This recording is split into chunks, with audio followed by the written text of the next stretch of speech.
제가 발표를 잘 긴장 때문에 못하는 편이라 대본을 써왔어요. 그래서 여러분들 얼굴보다 숙이고 있는 시간이 조금 많을 수 있어서 양해 부탁드립니다. 귀엽다. 저희 병원은 저기 병원에서 하고 있는 구강관리에 대해 제가 공부한 내용을 여러분들이랑 공유해 보려고 발표 준비를 했습니다. 다들 아시는 내용이지만 왜 우리가 세균이 중요하고 양치나 관리를 해야 하는지 좀 더 자세한 이유를 알아보면 좋을 듯해서 준비를 했습니다. PPT는 발표 이외에 궁금하신 점 있으면 읽어봐도 내용이 이해가 가도록 줄글 형태로 작성을 했어요. 나중에 참고해 주시면 감사하겠습니다.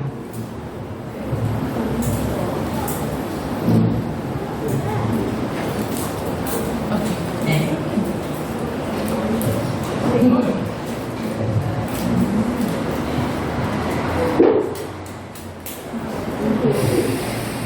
첫 번째로는 관리로 예방을 하려면 뭘 예방을 해야 되는지 알아야 될 것 같아서 구강병 발생 조건에 대해 간단하게 준비했습니다. 구강병 발생 요인은 크게 숙주 요인, 환경 요인, 병원체 요인으로 나뉩니다.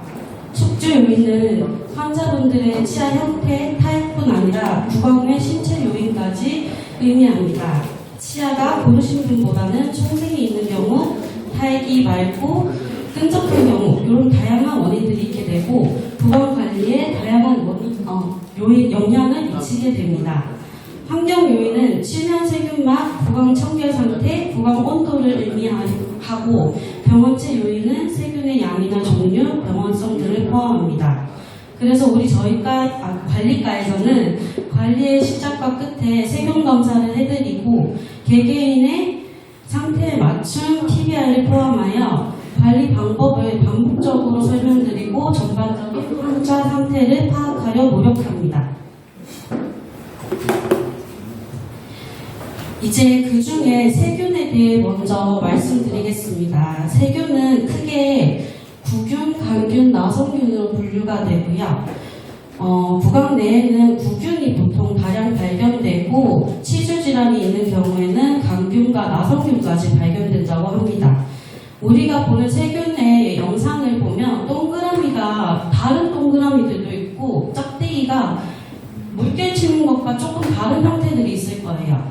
그 속에서 모양이 다 나뉘기 때문에 동그라미, 애벌레 모양, 물결 모양 이렇게 외워두시면 비슷한 형태는 이름이 다른 그 속에서 분류가 된다고 생각하시면 됩니다.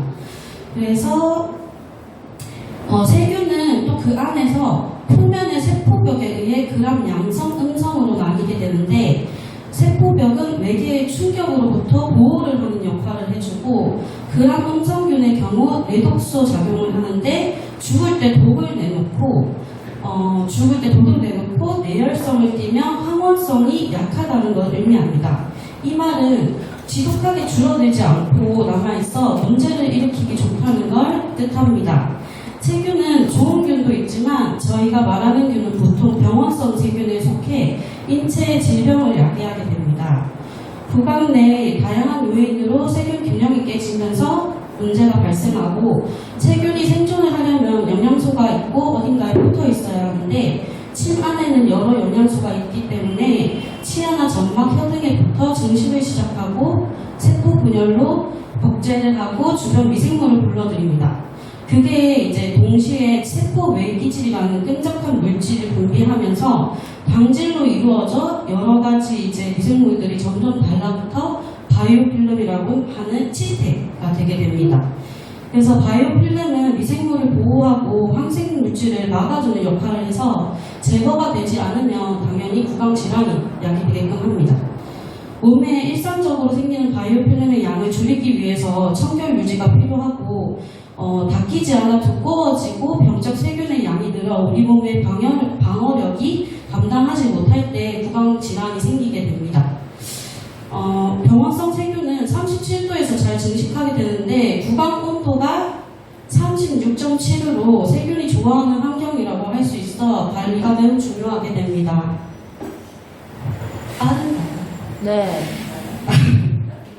세균은 여러 환경에서 사는데 특히 현기성 세균은 구강에서 매우 중요한 부분을 차지합니다. 현기성 세균은 유리산소의 존재 여부와 상관없이 자라는 균으로 산소가 있으면 호흡, 없으면 발효 과정을 통해 에너지를 얻게 됩니다. 보통 치은, 연화, 치면 세균막은 그람 음성 현기성 세균을 다량 포함하여 매우 독성이 강력합니다. 이목 주머니가 깊어지면 그 속에 상수가 희박해지기 때문에 더 많은 양이 서식하게 되고, 세균 채취를 할 때 주머니 속에서 채취를 하라는 말을 들어보셨을 텐데, 그쪽 부분에 이제 원장님께서 관찰하고 싶어하는 세균이 보통 있기 때문이고, 환자분들께서 뭐 잇몸이 안 좋아서 오신 경우에 세균을 검사할 때 그 부분에서 채취를 하는 게 조금 더 검사가 정확하다고 합니다.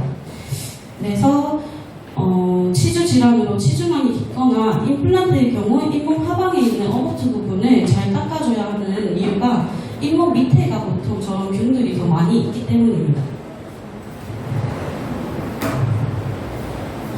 임플란트랑 자연치랑 당연히 모든 게 중요하겠지만 저희 병원은 특히 다량의 임플란트를 하시는 분들이 많이 있어서 임플란트에 대한 내용을 포함을 좀 했어요. 임플란트 주위 뼈 소실로 고생을 하시는 환자분들이 매우 많아서 관리의 중요성을 강조를 해드려야 돼요. 임플란트는 자연치와 다르게 치주인대가 없고 완충 작용을 해주는 치주인대가 없기 때문에 치조골로 바로 충격이 전달이 됩니다. 그 외에도 이제 여러 가지 조직이 자연치보다 부족하기 때문에 조직 점막 등에 의해 세균이나 염증을 저항하는 치아와 달리 환경 자체가 세균 노출에 취약한 편이라고 합니다. 세균막이 늘 존재하고 있다가 균형이 깨지거나 면역이 낮아지면 염증을 일으키게 되고, 평균 8년 이상 된 임플란트의 경우 60%가 임플란트 주위염이 발생한다고 합니다. 그만큼 관리가 매우 중요하기 때문에 저희 병원에서는 관리과에서 환자들의 부족한 관리를 담당하여 도와드리고 있습니다.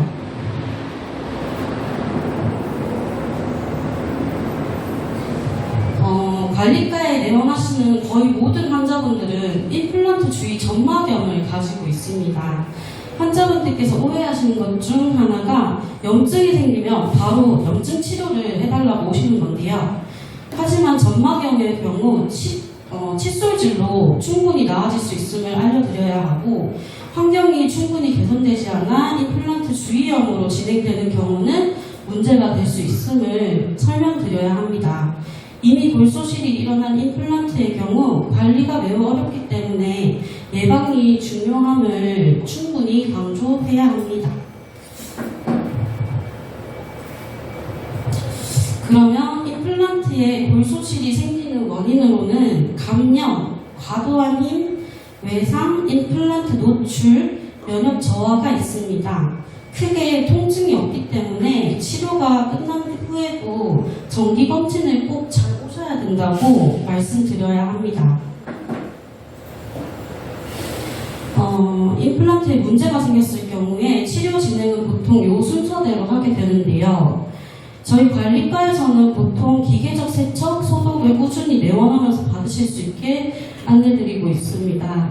세균 검사를 하였을 때 세균이 많이 나온다면 원장님께 요청드려 항생제 처방을 받으시기도 하고, 필요한 경우에는 진료실과 함께 치료를 병행하며 경과를 관찰하게 됩니다. 마지막에는 임플란트 제거를 해야 할 수도 있는데, 관리를 통해 그 시점을 조금 최대한 늘려서 사용하실 수 있게, 그 사용하는 기간에 조금이나마 불편감을 덜어드릴 수 있게 진행 속도를 늦출 수 있게 도와드리려고 하고 있습니다. 결국 구강관리는 세균과의 싸움입니다. 세균의 수를 최대한 줄이고 관리하여 질병에 취약해지지 않게 하는 조절이 필요한데요. 그 부분을 도와줄 수 있는 걸 나눠서 설명을 드리려고 합니다. 이 내용들은 지금 저희 관리과에서 항상 오시면 반복적으로 설명드리는 내용이라서 차팅에 항상 똑같이 잡혀 있는 거 볼 수 있을 거예요. 그러면은 이제 그 차팅을 보면 오늘 저희가 배우는 것들이 이런 한다라고 생각해 주시면 되겠습니다. 일단 첫 번째로는 로도질 항생제입니다. 로도질은 스피라마이신과 메트로니다졸이 같이 들어있는 복합 성분으로 특히 나성균이 많은 경우에 원장님께서 처방을 해주시는데요.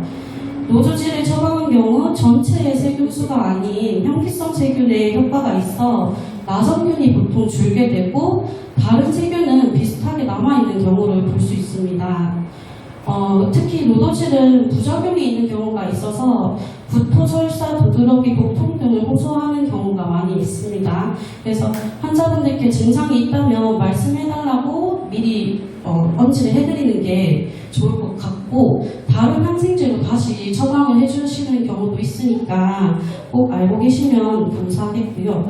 항생제는 보통 장에서 흡수가 된 다음 혈관을 타고 세포 벽을 파괴하여 DNA 합성을 막아 세균을 죽이는 역할을 하는데, 이게 과정이 너무 이제 복잡하다 보니 바이오필름이 있는 경우에는 겉부분에서만 약효가 일어나서 일반적인 항생제 농도로는 전부 제거가 되지 않고 일부가 살아남게 돼요. 이게 반복이 되면 항생제 내성균이 많아지는 원인이 됩니다. 그래서 우리가 이제 로도질이 나가서 그 다음에 약을 먹은 후에 세균 검사를 해달라고 관리과에 오시는 경우가 있는데, 그런 경우에 세균이 여전히 많이 남아있어서 환자분들이 항생제 먹었는데 왜 세균이 많은가 물어보시는 경우가 있어요. 그러면은 저희는 이제 똑똑하게 세균의 종류가 다양하고 지금 드셨던 약은 그 세균의 효과가 있는 약이기 때문에 너무 어렵게 얘기를 하면 또 못 알아들으실 수 있고 어려울 수 있습니다. 그래서 이런 식으로 간편하게 말씀드리면 되고, 항생제에도 여러 가지 종류가 있고 그에 맞게 처방을 하고 있다고 설명드리면 될 것 같습니다. 요거 사진은 8층 환자분이신데요. 처음에 5월 6일에 POCT를 오셨어요. 당시에 나성균만 특징적으로 많이 있는 걸 볼 수 있어요. 희미할 수 있는데 이렇게 매우 희미하게 나오는 게 이제 나성균입니다. 진하게 나올 때도 있고 초점을 굉장히 자주 돌려서 찾아야 되는 경우도 있어요. 근데 이렇게 많은 경우에는 찍고 있으면 샤랄랄랄랄 내려옵니다. 계속 세균이 굉장히 많이 내려오기 때문에 이런 경우에는 이제 원장님께 메모를 남겨서 캡처를 드리고 어떤 상태인지 메모를 남기면 로도질 처방을 내주세요. 이분께서도 로도질 처방을 받으셨고 나성균 자체가 줄었는지 확인을 오셨는데, 두 번째 오셨을 때 나성균 자체는 줄었는데 굉장히 세균이 많이 남아 있으셨어요. 그래서 섬유상균도 이제 조금 나성균에 포함되는 비슷한 균이기 때문에 어떻게 보면 아직 관리가 매우 많이 필요한 상태셨거든요. 그래서 마치 관리 못하시고가 남아있어가지고 한 달 후에 다시 내원을 하게 됩니다. 그래서 세균수가 많은 상태로 한 달 후에 오셨을 때 로도질 드신 양은 여전히 유지가 잘 되고 있었고, 관리를 꾸준히 해주신 덕분에 전체 세균량도 점점 줄고 있는 걸 볼 수 있었어요. 그래서 이게 같은 약을 먹어도 구강 환경이나 면역 상태가 좋지 않으면 약효 정도가 환자분들마다 매우 달라질 수 있다는 것을 알 수 있었고, 환자분들의 협조도가 중요하다는 걸 알 수 있습니다. 관리과에 오시면 이제 치료라고 생각하셔서 저희가 해드리면 뿅 나는 줄 아시는 분들도 많이 있어요. 근데 현실적으로는 이제 저희한테 받고 다음 내원일까지 스스로 이제 많이 관리를 해주셔야 증상이 많이 호전될 수 있다는 것을 꾸준하게 말씀드려야 돼요. 함께 해야 된다는 걸 말씀드려야 합니다. 그리고 요즘에는 이제 유산균에 대해서 많이 말을 하는데요. 다양한 분야에서 유산균을 활용하고 있고, 피부과나 내과에서는 이미 유산균 많이 사용을 하고 있어요. 그래서 치과에서도 유산균에 대한 연구가 활발한데요. 최근에는 항생제 남용에 대한 관심으로 유산균을 처방해야 된다는 얘기를 많이 볼 수 있습니다. 저희 병원에는 바이오가이아라는 구강 유산균을 사용 중인데 주 성분이 루테리라고 하는 유산균이에요. 그래서 환자분들이 유산균을 얘기하면 난 이미 먹고 있어라고 하시는데, 그 유산균은 락토피 그 락토예요. 그래서 종류가 다르다고 얘기를 해주시면 됩니다. 그래서 가장 다양한 성분들이 있겠지만 있지만 논문이 가장 많고 결과 발표가 있는 건 루테리라고 하니까 드시는 게 있다면 그 속에 루테리가 들어가 있는지도 한번 안내해드리면 좋을 것 같고, 항생제나 프로폴리스랑 다르게 유익균 자체를 늘려서 구강 환경을 개선하는 방법이에요. 그래서 항생제랑 다르게 내성이 생기지 않는 장점이 있고, 유산균은 굉장히 다양한 장점들이 있어서 이제 천연 항생제 역할을 한다고 생각해 주시면 되는데, 치주 질환 완화, 세균 부착 방지, 부치 완화 등의 효과가 있고, 구강 건조증이 있는 분들이 이제 입이 너무 마르니까 사탕을 드시는 분들이 많아요. 그럴 때 이제 사탕 대신에 드실 수 있게 녹여 드시는 형태로 추천을 드리기도 합니다. 글 올려둔 거 나중에 읽으시면 감사할 것 같고요.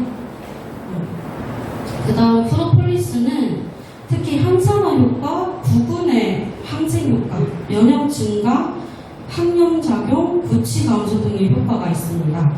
헥사메딘에 비해서 효과가 약하지만 독성이 없는 게 특징이고 장기간 사용이 가능한 장점이 있습니다. 다양한 내용들이 있는데 프로폴리스가 치과에서 굉장한 효과를 갖고 있다는 글이 많아요. 그래서 조금만 찾아보셔도 이것만 써도 좋겠다 싶으실 텐데요. 약이 아니다 보니까 꾸준히 해줘야 되고 정도가 약하다는 단점이 있습니다. 저희 병원에 있는 프로폴리스 가글은 사용을 하면 찌꺼기가 검정색으로 나오게 돼요.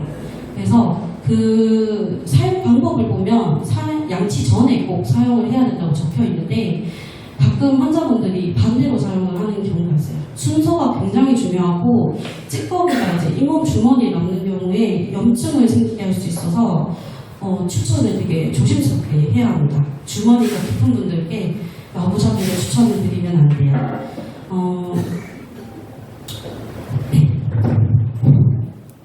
그 다음은 비타민 D입니다.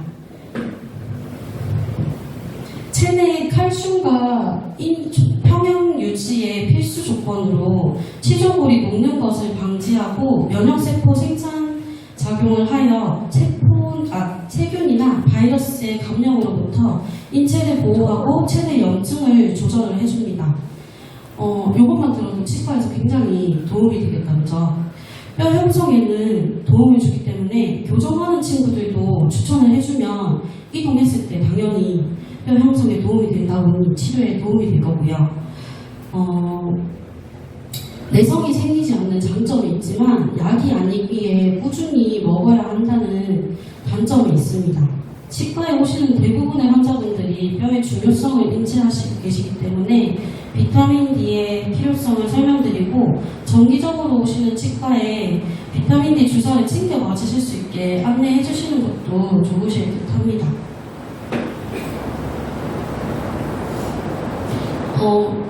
저는 관리 오시면 이제 치석이 있는 부위뿐 아니라 발적이 있는 부분에도 스케일링을 간단하게 해드리는데요. 바로 초음파가 박테리아 파괴하는 효과가 있기 때문입니다. 특히 간균이 초음파에 민감하다고 하는데, 간균이 치주질환 세균이에요. 그래서 이제 초음파를 해서 간균 자체의 수를 조금 줄여줄 수 있게 그 부분에 살짝 발적이 있기 때문에 살짝 그 부분에서 해주시는 겁니다. 세균 검사를 해보면 보통 구균과 감균의 비중이 높게 나오고 전체 세균의 수가 감소한다고 하니 간단하게 스케일링을 해드리는 것은 구강 건강 자체에 효과가 있다고 볼 수 있습니다. 치석은 보통 치아 사이나 틈에 많이 쌓여 있는데, 형태적으로 잘 쌓일 수 있는 자리가 있는 부분은 제거 후에 환자분들께 형태를 보여드리면서 관리가 필요하다는 걸 설명드리는 게 좋습니다. 이제 스케일링 후에 주의사항이 항상 필요한데요. 보통 꺼진 부분이 채워지듯이 이제 치석이 생기다 보니까 구멍이 났다든지 깎였다든지 이런 이야기를 하시는 분들이 아직 조금 있으세요. 그래서 미리 설명을 드리고 이런 내용은 차트에 메모를 해가지고 오해가 생기지 않도록 예방을 하는 것도 좋을 것 같습니다. 또한 혹시 이전에 스캐닝 하시고 시린 증상이 있으셨다면 성인이어도 불소 도포를 할 필요가 있다는 걸 말씀드리는 것도 좋을 것 같습니다. 요거를 넣어야 될지 고민을 조금 했는데 되게 장기간 저희 병원에서 사용하고 있는 가글이어서 한번 내용을 넣어봤어요.